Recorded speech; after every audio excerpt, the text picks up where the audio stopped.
கொஞ்சம் யோசித்து பாருங்களேன். அவருக்கு மற்ற விஷயம் பெருசு இல்லை, நீங்க தான் பெருசு. மற்ற காரியத்தில் அவர் கழுவி உங்களை தூக்கி அவருடைய ரத்தத்தினால உங்களை சுத்திகரித்து உங்களை நிறுத்த அவர் ரெடியாக இருக்கிறார்.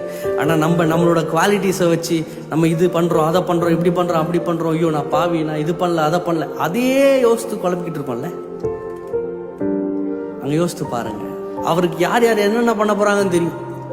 சீமோன் பின் வாங்கி போவாருன்னு தெரியும், மறுதளிப்பாருன்னு தெரியும். பேதுரு மறுதளிப்பாருன்னு அவருக்கு தெரியும். யூதாஸ் காட்டி கொடுக்க போறான்னு தெரியும்.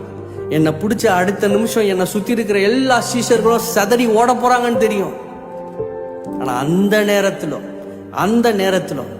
நான் அதையும் தாண்டி சொல்றேன், சிலுவையில நின்று கொண்டு அவர் ஒரு நிமிஷம் நினைச்சிருந்தாருன்னா, ஆண்டவரே எனக்கு பிதாவே எனக்கு முடியல, எனக்கு போதும்னு அவர் ஒரு வார்த்தை சொல்லியிருந்தாருன்னா,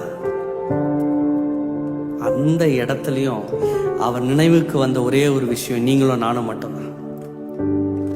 ஒரே விஷயம் நீங்களும் நானும் மட்டும்தான்.